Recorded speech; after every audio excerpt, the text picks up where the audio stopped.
प्रधान शिक्षक की क्वालिफाई कर चुके एवं उसकी काउंसलिंग करा चुके हैं मैं सभी गुरुजनों को मेरे तरफ से बहुत बहुत नमस्कार, प्रणाम। आज के इस नए सेशन में हम ये बताने जा रहे हैं कि जो आप विशिष्ट शिक्षक योगदान कर चुके हैं तो उसमें रहना उचित है या प्रधान शिक्षक में जाना उचित है। इन दोनों में बड़ी जो है की स्थिति बनी हुई है कि हम किस में जाएं। तो आज की इसी नए सेशन में हम इसी बात पे चर्चा करने वाले हैं कि विशिष्ट शिक्षक आपके लिए बेटर है या जो है आपका प्रधान शिक्षक बेटर है। इन दोनों की सैलरी की तुलना करेंगे और इन दोनों की सैलरी की तुलना करने के बाद आप खुद डिसाइड करेंगे कि हमको प्रधान शिक्षक में जाना उचित रहेगा या फिर हमको जो है विशिष्ट शिक्षक में जाना उचित रहेगा। तो आज के इस नए सेशन को देखने के लिए, इस नए सेशन में आगे बढ़ने से पहले हमारे चैनल को यदि सब्सक्राइब नहीं किए हो तो आशीर्वाद के रूप में हमारे चैनल को सब्सक्राइब जरूर कर दीजिए, क्योंकि आपका आशीर्वाद के बिना जो है ये चैनल ग्रोथ नहीं कर सकता और हमारे अंदर एनर्जी नहीं आ सकती, क्योंकि आपका आशीर्वाद ही है कि हमें इतनी रात को और आपके पास इतनी सारी कंटेंट लेकर के आते हैं और आपके पास एक नॉलेजेबल वीडियो आपके पास तक पहुँचा पाते हैं। तो आइए हमारे चैनल को सब्सक्राइब करते हुए इस नए वीडियो को, इस नए सेशन को हम लोग देखते हैं कि प्रधान शिक्षक या विशिष्ट शिक्षक विच इज बेटर देखेंगे। तो प्रधान शिक्षक की बात करते हैं। देखेंगे यहां पे अगर हम बात करें तो जरा इस चीज को समझने की कोशिश करेंगे कि अगर एक तरफ हम अगर यहां देखिए प्रधान शिक्षक की बात करते हैं, अगर देखिए यहां पे दिखाई तो नहीं दे रहा है बट एक नया हम ले लेते हैं। देखिए अगर हम प्रधान शिक्षक की बात करें तो ये प्रधान शिक्षक है, प्रधान शिक्षक, और यहां पे एक हो गए विशिष्ट शिक्षक। देखेंगे विशिष्ट शिक्षक। तो अगर हम दोनों की बात करते हैं विशिष्ट शिक्षक और प्रधान शिक्षक का, तो आप देखेंगे कि इनका जो है अगर बेसिक यानी मूल वेतन की बात करते हैं तो इनका जो है मूल वेतन 30,500 है। लेकिन इनका जो है बेसिक जो है अगर इसमें मिनिमम जी 2003 या 2005 या 6 जो वाले होंगे उनका जो मूल वेतन की बात करते हैं तो ये हो गया है 30,750। ठीक है, उसके बाद के जो शिक्षक लोग ज्वाइन किए होंगे हो सकता है कि उनकी सैलरी, उनकी मूल वेतन कुछ कम भी हो, तो प्रधान शिक्षक वहां पे फायदेमंद की बात हो जाएगी। लेकिन यहाँ पे देख रहे कि बेसिक जो है इनसे कम है। अगर हम यहाँ HRA की बात करते हैं तो जनवरी में जो है HRA जो है आपका 57% के आसपास हो जाएगा, क्योंकि यहाँ पर भी इंक्रीमेंट होने वाला है। यहाँ पर भी चलिए हम लोगों ने गलती यहाँ पे कर दिया कि HRA नहीं, यहाँ पे डी यानी डियरनेस अलाउंस यानी बोनस के रूप में यानी महंगाई भत्ता देती है सरकार। और इस महंगाई भत्ता कितना हो जाएगा आपका, तो महंगाई भत्ता जो हो जाएगा लगभग आपकी 57, और चूंकि अभी क्या चल रहा है 53%, तो ये हो जाएगा 57% किसका, तो 30,500 का। तो अगर हम 30,500 का 57% लेते हैं तो देखिए हम कैलकुलेटर पे आपकी हिसाब करके बताते हैं कि 30,500 का अगर हम 57% लेंगे तो देखेंगे ये हो जाएगा 17,000। देखेंगे 17,000 जो है 385 रुपये, 17,385 रुपये। अगर हम यहाँ HRA ऐड करते हैं तो HRA जो है ग्रामीण इलाकों में 5% है, जो है ग्रामीण इलाकों में 7.5% आपकी नगर पंचायत में है, 10% शहर में है और 20% जो है वो है आपको पटना में है। तो अगर हम यहाँ से देखेंगे कि अगर 5% के हिसाब से अगर होता है तो ये हो जाएगा 1,525 रुपये। अगर यही चीज़ जो है आपको 7.5% के हिसाब से होगा तो ये हो जाएगा 2,287 रुपये। ठीक है, अगर यही चीज़ जो है आपका अगर 10% के हिसाब से होता है तो देखेंगे ये हो जाएगा 3,050। अगर यही चीज़ जो है अगर 20% के हिसाब से होता है तो ये हो जाएगा 6,100 रुपये। ठीक है, ये HRA की बात हो गई। अब यहाँ से आपको जो मिलता है एक मेडिकल भी मिलता है, तो मेडिकल का आपका कितना रुपया है, 1,000 रुपये। तो अगर इन सबको अगर हम ऐड करेंगे तो ज़रा इस चीज़ को देखेंगे कि कितना अमाउंट होगा। अगर इनका सब ऐड करते हैं तो इनका जो सम होगा यानी टोटल अगर होगा तो देखेंगे 30,500, 17,385। देखिए फिर से अगर मान लीजिए इनमें से कोई भी अगर ले लेते हैं आप, तो आप इसमें से मान लेते हैं कि हम इसमें आपको कौन सा ले लेते हैं, मान लीजिए 1,525 अगर लेते हैं तो 1,525 लेंगे तो ये हो जाएगा 50,410 रुपये, 50,410 ₹410 जो है आपकी टोटल सैलरी बन रही है। इसमें से जो है कटौती कितनी हो जाएगी, जरा इस चीज को बात समझेंगे। तो कटौती होगी आपकी 10%। तो 10% किसका, तो ये आपका बेसिक और डीए दोनों को जोड़ने के बाद। तो बेसिक और डीए अगर दोनों जोड़ते हैं तो देखेंगे ये हो जाएगा 47,885 का, अगर मान लेते हैं हम 10% निकालते हैं तो ये हो जाएगा 4788। तो अगर हम इन चीज़ों को माइनस इसमें से करेंगे, देखेंगे 50,410 माइनस करें तो ये बनेगा आपका 45,000, देखेंगे 621 रुपये। ये आपका टोटल कितना बना, 45,621 रुपये। अभी थोड़ा और भी धैर्य रखेंगे, हम आपको एक एक चीज़ भी बताने जा रहे हैं। थोड़ा सा इसको हम छोटा करते हैं, देखेंगे आप 45,621 रुपये। लेकिन अब इसमें जो है मेन जो है आपका इसमें क्या हो जाता है कि इसमें आपका क्या करते हैं कि जो है गवर्नमेंट का जो कंट्रीब्यूशन होगा, गवर्नमेंट जो है 14% देती है किसकी, तो यहाँ पे बेसिक और डीए को दोनों को जोड़ देंगे। तो बेसिक और डीए को दोनों को जोड़ने के बाद देखिए बेसिक जो है, बेसिक और डीए, अगर डीए को दोनों को जोड़ेंगे तो दोनों का जोड़ने के बाद जो है आपका 14% अगर निकालते हैं तो यहाँ पे 6703 रुपये, यानी 6703 रुपये आपका जो है गवर्नमेंट का भी कंट्रीब्यूशन रहेगा।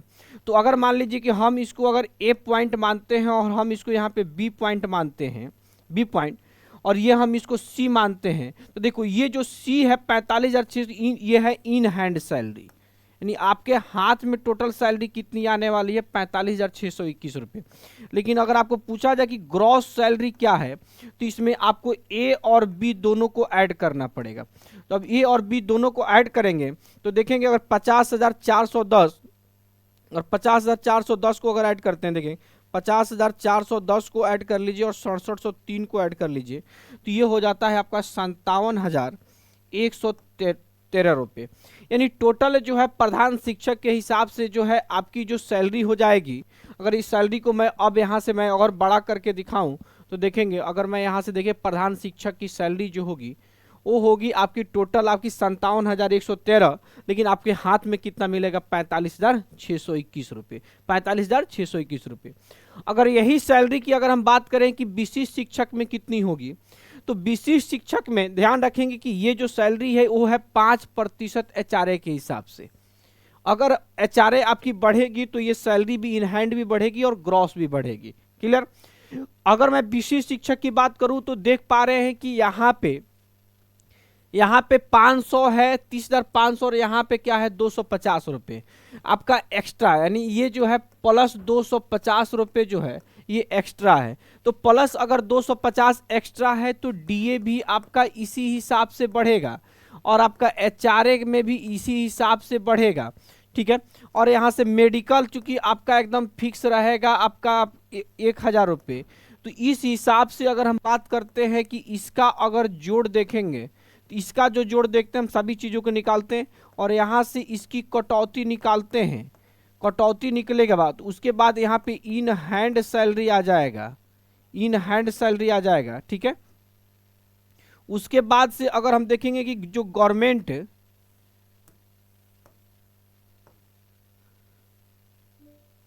उसके बाद देखेंगे कि यहाँ पे जो गवर्नमेंट जो है कंट्रीब्यूशन जो है, गवर्नमेंट कंट्रीब्यूशन जो 14% होता है और टोटल सब इनको करने के बाद जो ग्रॉस सैलरी होगा, तो आप इमेजिन कीजिए कि 250 रुपये अगर बढ़ रहा है मूल वेतन, तो इसकी जो ग्रॉस सैलरी जो होगी, अगर हम बात करते हैं कि इसकी ग्रॉस सैलरी जो होगी, तो ग्रॉस सैलरी आप यहाँ पे देख पा रहे होंगे कि कहीं ना कहीं इनसे ज़्यादा होगी, क्योंकि वहाँ 250 रुपये अगर हम देख पा रहे हैं, क्योंकि 250 रुपये वहाँ बेसिक क्या है बढ़ गया। अगर 250 अगर बेसिक बढ़ गया तो आपकी ग्रॉस सैलरी भी बढ़ने लगेगी। कैसे बढ़ेगी जरा समझेंगे। 250 का ही मान लीजिए कि यहाँ जितनी बढ़ेगी कितनी, तो 250, इसी 250 का अगर डीए 57% अगर हम कर लेते हैं, देखिए हम यहाँ पे सीधे आपको 250 बढ़ा करके दिखाते हैं कि अगर इसकी 57% अगर है तो आपको देखिए यहाँ पे ये 142 रुपये डीए बढ़ जाएगा और 250 का ही अगर हम मान लेते 5% लेते हैं तो 12 रुपये 50 पैसे लगभग आपका एचआरए बढ़ जाएगा। तो इस सब चीज़ करने पर कहीं ना कहीं जो है अगर यहाँ पे सारी ग्रॉस देखेंगे तो आपकी लगभग आपको समझिए कि लगभग 500 रुपये आपका प्लस में रहेगा। यहाँ 500 रुपये प्लस में रहेगा। तो इस हिसाब से देखेंगे तो विशिष्ट शिक्षक हमेशा इस प्रधान शिक्षक से बेटर है। लेकिन जो प्रधान शिक्षक, देखिए जो लोग क्रिएटिव व्यक्ति हैं ना, जो भी शिक्षक क्रिएटिव व्यक्ति हैं और चाहते हैं कि हम अपने एक सिस्टम को डेवलप करना चाहते हैं कि हमारे जो हम किसी की हम आदेशित करें। बहुत सारे देखते हैं कि प्रधानाध्यापक कोई गलती करते हैं, अभी आप चूंकि विशिष्ट शिक्षक हैं, अभी आपकी सहायक शिक्षक हैं, तो प्रधानाध्यापक कोई गलती, तो लगता है कि अगर हम भी अगर प्रधान शिक्षक बनते तो हम सारी काम हम अपने से करते। तो उस स्थिति में अगर है तो प्रधान शिक्षक आपके लिए क्रिएटिव वर्क हो सकता है और आपके लिए बेहतरीन अपॉर्चुनिटी हो सकती है। दूसरी चीज, अब बताइए कि उसी स्कूल में अगर किसी शिक्षक भी, सहायक शिक्षक की सैलरी 500 रुपये अगर ज़्यादा है और विशिष्ट शिक्षक की, प्रधान शिक्षक की सैलरी जो है 500 रुपये कम है, तो क्या सरकार ऐसा चाहेगी और क्या कोई प्रधान शिक्षक बनना चाहेगा? तो बिल्कुल नहीं बनना चाहेगा। इसलिए इस बात को हमेशा ध्यान रखेंगे कि प्रधान शिक्षक में सरकार जो है विचार कर रही है कि प्रधान जो शिक्षक में सरकार इस बात की विचार कर रही है कि आपकी 20% कम से कम आपका मूल वेतन बढ़ाया जाए। 20%, अगर 20% भी मूल वेतन अगर बढ़ जाता है तो अब तो बहुत ज़्यादा होगा। अगर 20% मूल वेतन नहीं भी बढ़ता है, अगर मूल वेतन बाय द वे मान लीजिए कि अगर आपकी मूल वेतन अगर 30,500 के जगह पर आपका अगर 35,000 हो जाता है, तब भी अगर आप देखेंगे अगर इस हिसाब से अगर डीए जो है अगर 57%, चूंकि जनवरी में 4% बढ़ेगा, तो उस हिसाब से अगर 35,000 का 57% अगर हम लेंगे तो देखेंगे 35,000 का 57%, तो देखेंगे यहाँ पे 19,950 रुपये हो जाता है। अगर यहाँ से एचआरए अगर हम यहाँ से अगर 5% भी लेते हैं तो देखेंगे 35,000 का आपका 5% भी लेंगे तो 1,750 रुपये हो गया। मेडिकल की बात करते हैं तो यहाँ से 1,000 हो गया। इन सबको अगर जोड़ देते हैं देखेंगे तो 35,000 प्लस 19,950 प्लस आपका 1,750 और प्लस आपका 1,000, तो ये हो जाएगा 57,700 रुपये हो जाएगा। देखिएगा सिर्फ मेडिकल इस जोड़ के 57,700 रुपये हो गया। क्लियर? अब यहाँ पे देखिए यही चीज अगर विशिष्ट शिक्षक में यही चीज जोड़ने पर 50,410 हो रहा था और यहाँ पे 57,700 रुपये हो गया। 57,700 यानी 7,000 आपकी यहीं पे वृद्धि हो गई। अब प्लस अगर मान लीजिए कि यहाँ पे आपका जो एनपीएस में जो कंट्रीब्यूशन होता है किसका, यानी सरकार का, तो अगर वो सरकार का 14% जोड़ दीजिए किसका, तो 30,500 का और 19,950 रुपये का। तो देखेंगे अगर हम इन दोनों को जोड़ देते हैं तो देखेंगे तो ये टोटल जो है आपका हो जाएगा लगभग 14% अगर जोड़ देते हैं तो ये देखेंगे 7,693 रुपये। और इन दोनों को जोड़ देंगे, अगर इन दोनों को जोड़ देते हैं देखेंगे आपका 57,000 जो है बिल्कुल देखिए 57,700 प्लस जो है आपका 7,693 और जोड़ देते हैं तो ये हो जाता है आपका 65,393। और यहाँ पे जो है सैलरी कितनी हो रही थी आपकी टोटल 57,113 और यहाँ पे 65,393, लगभग जो है ये 8,000 रुपये ज़्यादा है सैलरी। तो इस स्थिति में हमेशा प्रधान शिक्षक की सैलरी ज़्यादा होगी अगर 20% के आसपास भी मूल वेतन आपका बढ़ाता है। अगर 20% तो नहीं, क्योंकि 35 मूल वेतन अगर 20% बढ़ा देगा ना तो मूल वेतन बढ़ा, देखिए तो पहले अगर 30,500 है तो अगर 20% बढ़ाएगा तो कोई चीज़ अपने आप का 120% हो जाएगा। तो देखिए एगो जीरो से एगो जीरो और एगो जीरो से यहाँ पे एगो जीरो, तो ये हो जाएगा 30,50। 30,50 में 12 से अगर गुना कर देते हैं तो देखिए 12 से 12 का पहाड़ा जो है 3,000 कर लीजिए 36,000 हो जाएगा। 36,000 अब 12 का पहाड़ा जो है 50 से कर लीजिए 600 हो जाएगा, यानी टोटल आपका 36,600 मूल वेतन हो जाएगा। अगर इस स्थिति में 36,600 मूल वेतन हो तो ये सैलरी लगभग आपका चल जाएगा 68 से 70,000 रुपये के आसपास चला जाएगा, जो कि बहुत अच्छा वेतन की हो जाएगी आपकी। तो इस हिसाब से आपका प्रधान शिक्षक जो है ज्वाइन करना कहीं ना कहीं अच्छी चीज़ें कही जाएगी आपकी विशिष्ट शिक्षक से अलावा। बशर्ते देखिए विशिष्ट शिक्षक क्या है कि आपको उसी स्कूल में रख दिया और प्रधान शिक्षक में 3 जिला का ऑप्शन ले लिया गया और वो कहीं भी आपको पोस्टिंग कर सकता है। तो दूरी के हिसाब से अगर आप देखेंगे तो कुल मिला के खर्चा वर्चा खर्चा सब मिला के बराबर इक्वल हो जाएगा। अगर आपकी जगह छोड़ दिया और अभी जहाँ पे आप अपने घर के पास में है तो दूर, तो आपको दोनों में आपको स्वयं इस चीज़ को सोचना है कि हमको किस में जाना है, प्रधान शिक्षक में जाना है या विशेष शिक्षक में जाना है। मैंने आपको सारी कैलकुलेशन जोड़ के बता दिया, क्योंकि ड्रॉबैक ये है आपका कि प्रधान शिक्षक में किसी भी जिला में 3 जिला का ऑप्शन मांगा है और तीनों जिला में कहीं भी दे सकता है। तो इस हिसाब से आप अपना घर परिवार के पास जो है वो चीज़ें छूट सकती है, तो इसका ड्रॉबैक ये है। ठीक है, तो हमारी वीडियो कैसी लगी, हमारे जो भी गुरुजन सुन रहे हैं इस बात को देख रहे हैं, हम जरूर कमेंट बॉक्स में बताइएगा कि हमारी वीडियो कैसी लगी और क्या इसमें और भी आप सजेस्ट कर सकते हैं हमारी वीडियो को और अच्छा बनाने के लिए। हम आपकी उम्मीद करेंगे हमारे कमेंट बॉक्स में आकर कुछ कमेंट करेंगे आप। इसके लिए जय हिंद, धन्यवाद।